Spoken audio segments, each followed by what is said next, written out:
How about now? Yeah. Okay, cool. All right. Just had to unplug it, plug it back in. All right. So I was starting out the review here with the transport, since that was, as far as the major market indices go, it was a big underperformer here.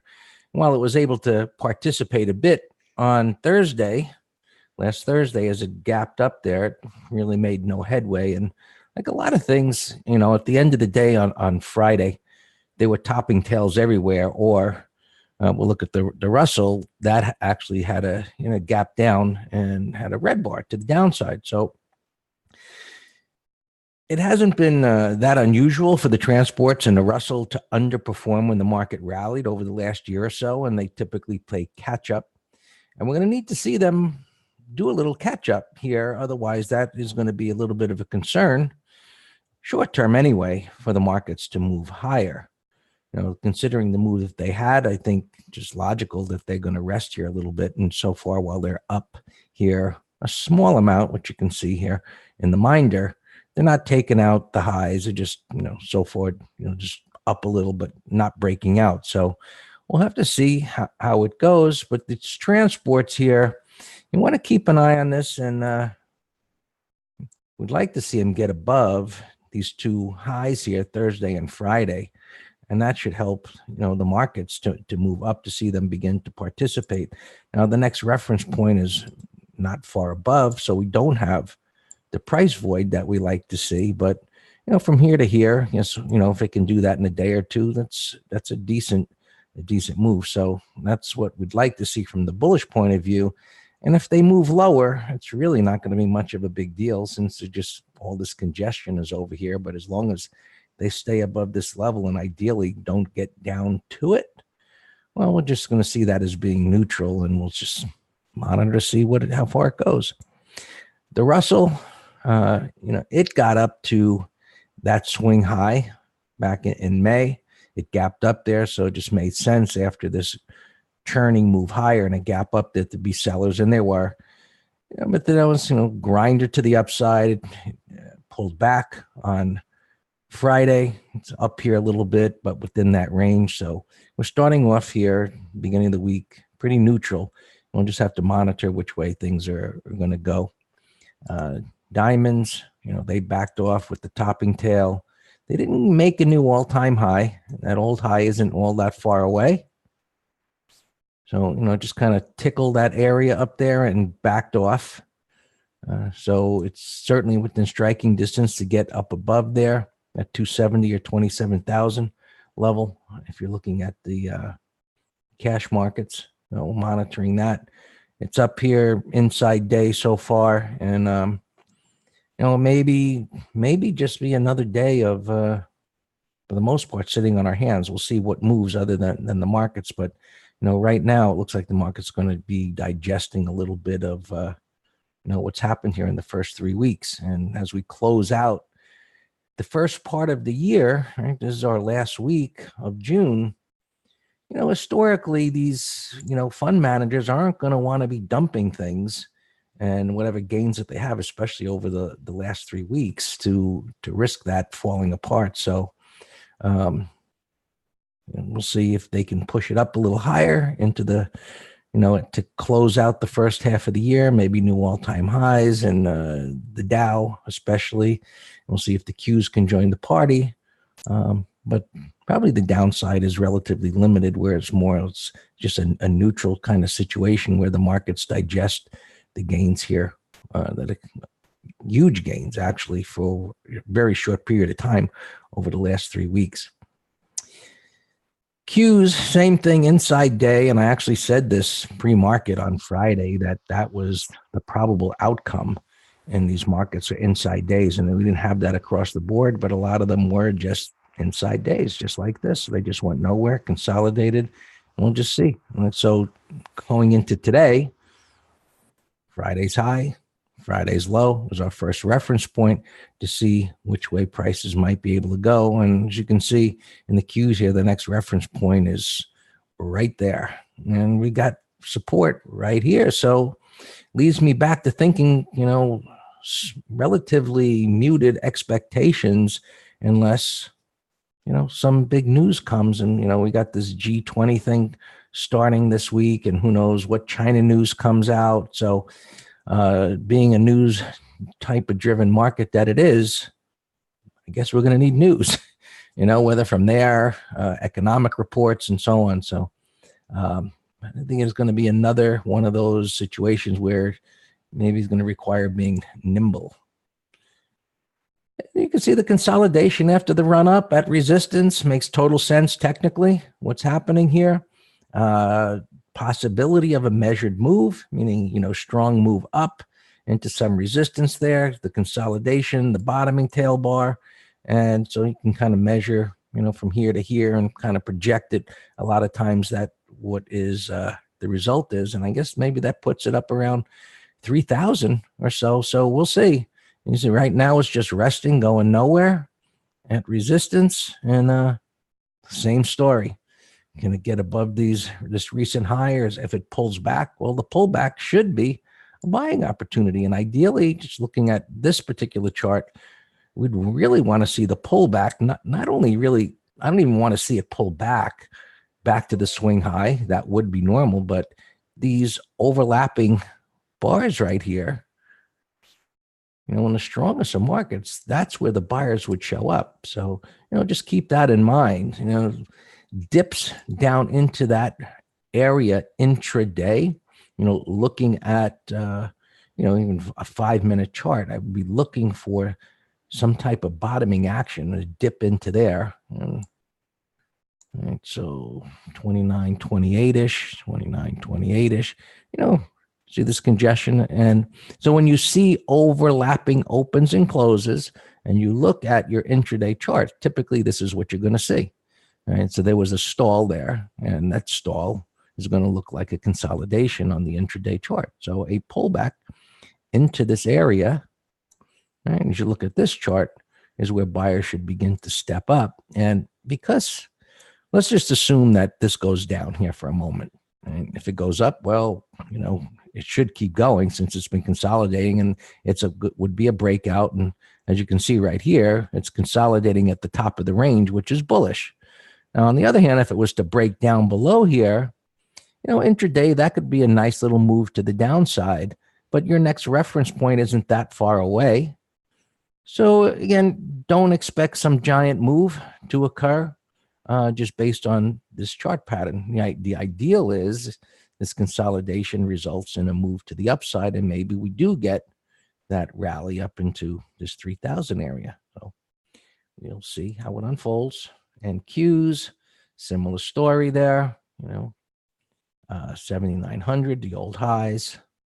And we'll see how it all plays out. So far, just a choppy consolidation after the move. Bullish price action up until now at resistance. Same story there, pretty much. Dow, right? The topping tail, whether it was Friday, everybody just wanted to get out for the weekend. Buyers just didn't show up late in the day as the markets attempted to rally after 3 o'clock. When it didn't go that far, sellers just showed up, or longs just bailed, and that was the result. We'll see how far it goes. Bonds, just consolidating here. Got the topping tail last week up at this resistance area, and ideally, we'll look at TBT, which had a very nice reversal there.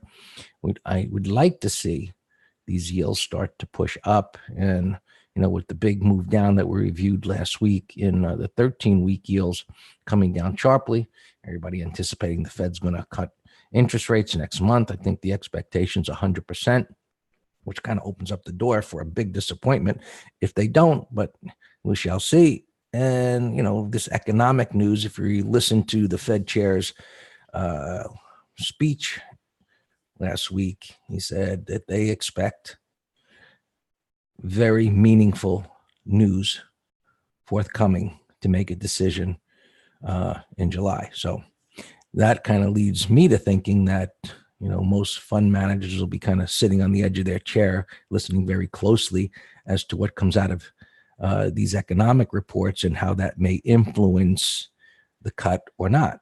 Right? So a nice reversal in those yields as they broke down to a new low and then sprung back up again. So I like this pattern on a short-term basis for, the potential ability to rally back up here. I know the congestion is not far off, but this little breakdown failure has, a washout hitting stops. So maybe that supply isn't all that meaningful. We'll see. And we do have a bottoming tail bar on the weekly. So I want to see if these yields can start to move up here. Right now, it's down a little bit because we have, we're just up, but again, inside day, going nowhere, pretty much across the board. Oil, up into this resistance area there that it fell from. So they're stalled here, uptrend on the hourly, nice big reversal on the weekly. And so I would suspect any pullback or chop here, buyers will show up and then we'll see where it goes. So a lot of wait and see here to see which things. Gold continues to do well. Inside day too, which looks like this is what we have everywhere, no matter where we look. So this should be a buy on a pullback. And looking at the monthly, and we've been reviewing this, finally last week, it broke out, clearing these highs. So I think the majority of the world looking at this chart has now expectations that gold is going to move higher to where, different people look at different things as to what possibilities are. But you can see there's this void now up above. And so even if we say 15 to 1600 there, and we'll see. Right now, this chart says it's going to go higher and pullbacks are viable, finally breaking out above what has been pretty significant resistance over the course of several years.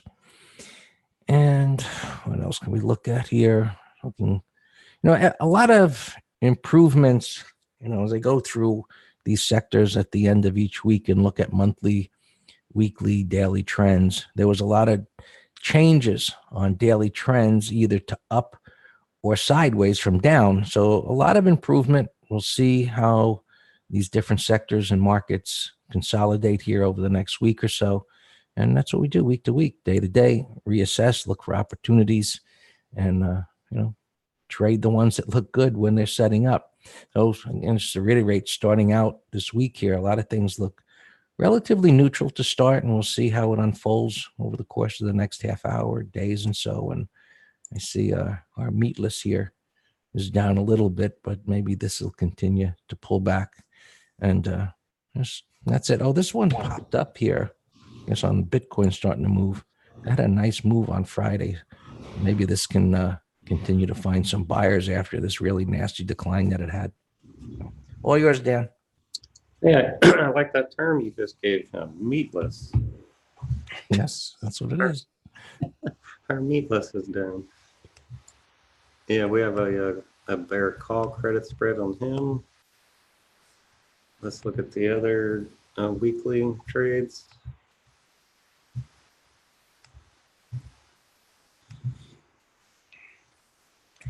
Lift, we have a put spread for Friday. It's bobbing around here pre-market doing nothing. So beyond call spread, we did that on Friday. The beautiful entry there on the breakout failure late morning. NVIDIA put spread for Friday. Honeywell put spread for Friday. Triple M put spread Friday. UNH, same. Tilray, same. Amgen, same. These are all put spreads for Friday. Now in the weekly, the swing and options trader, RPD, long stock, LH, a put spread for July. Funko, long stock, half lot. Mo, another put spread we put on Friday afternoon. AON, long stock with a tighten stop.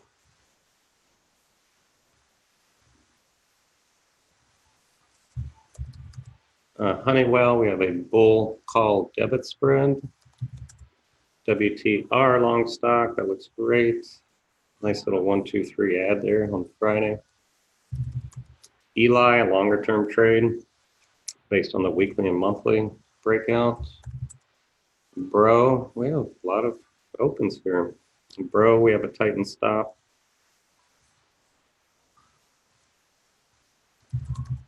Hilton, long stock, Titan stop. Lift, we have 2 trades. We're long stock plus a put spread. Kim, long stock. Wow. That's a longer term trade. AIG, long stock with a Titan stop. Roku, covered call. Mohawk, covered call. Triple W, short stock. BBBY, short stock. All right. Let's now look at some gappers. GPI, no volume, but if it is gapping up there, that would be a, a breakout of this reverse head and shoulders. Facebook, no relative strength in the fangs here. BMY down $2, 47. Wow, way the heck down here. The bearish gap, but no setup. Turkey with their elections is gapping up here. And it's kind of a retest on the monthly after a Climo. We'll keep an eye on old Turkey. Sell G, 95.75. Oh, that's a bearish gap. And this was looking so good. I think, oh, was it this one a buyout or something, right? McGraw, you told me 14 times. Is that the one? Glob, McGraw, this was something you asked me about this morning. And I said, it's, you missed your entry, whatever, but you're asking me about a 1, 2, 3. What, I mean, type your question. I'm not sure what you're looking at. PTN, $1.70, so that's gapping way the heck up here. ERI, I guess this is the one buying Caesars. Yeah, there's some bearish action here, so it looks like somebody might have known something the last 2 days, trading days. Del Frisco, 788, and this has room. That's going on my list. DFRG. Okay, so yeah, I don't have many gappers, but now this is just into my big watch list. Red Robin Burger here, bullish gap, pullback, bottoming tail. Let's keep an eye on it.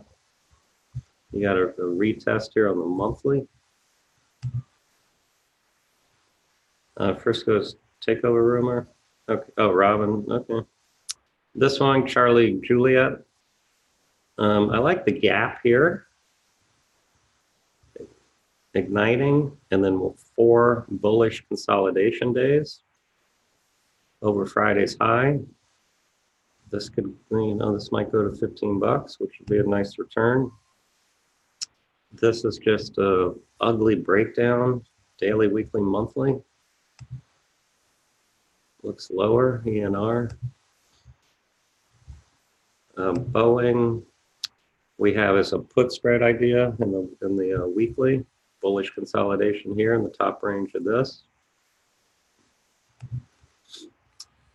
CVNA, no, that's a mess.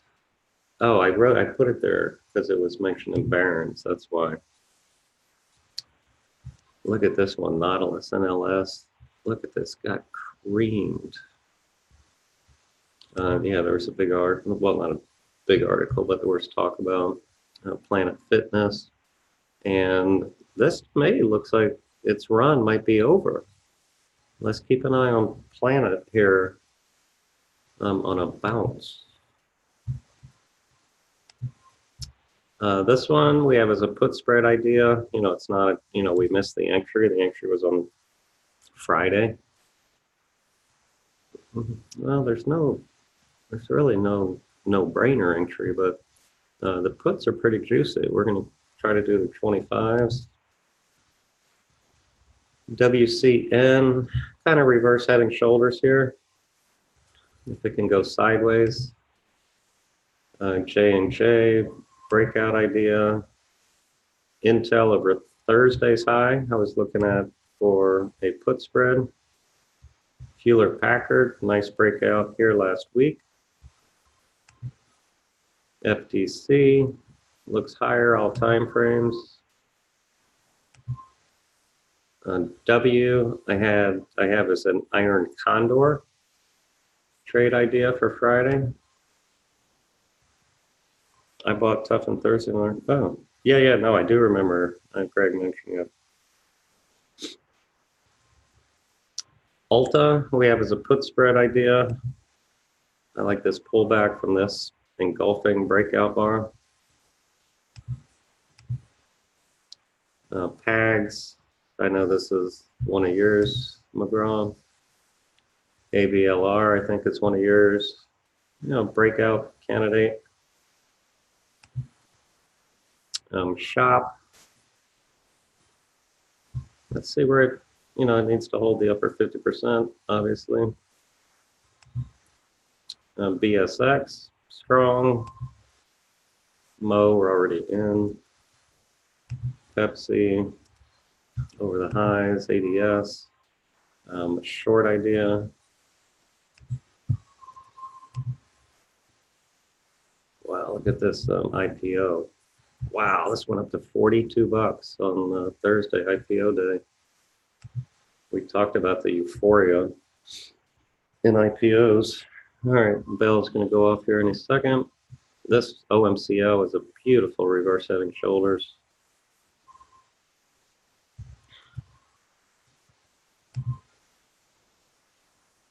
AEP is kind of a churning uptrend. Looks higher.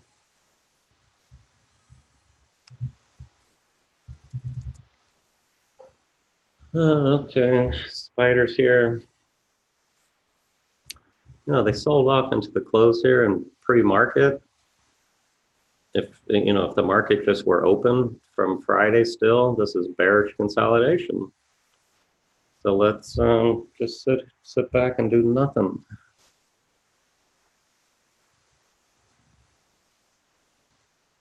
Meatless is weak.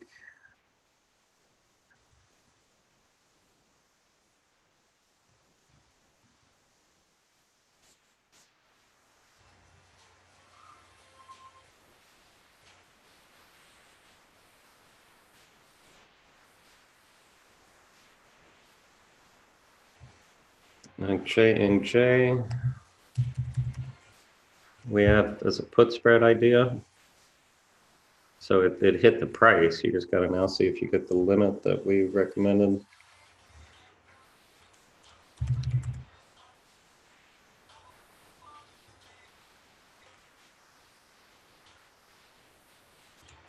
Netflix is perking its head here. That's still a bullish 15-minute chart. It got through all this resistance. This might go 375, 380. That's acting very well. Tesla with Friday's engulfing bar, 30-minute high, maybe put spread idea.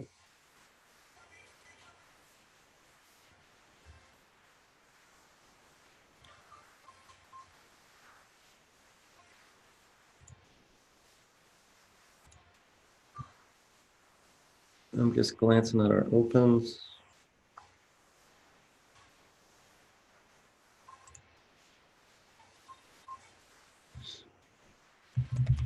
RPD is acting well on the 15-minute chart.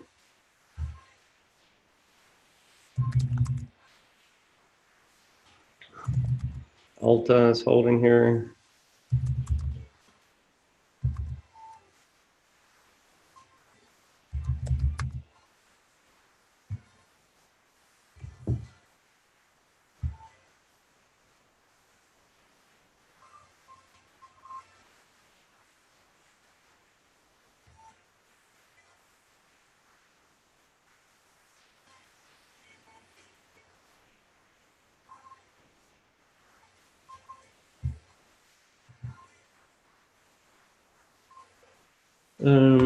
Q's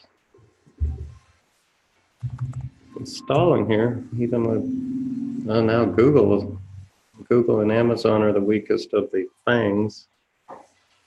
But if this fails right here, then there's room. We got some unfilled gaps here, and if that fails, there's the next logical place.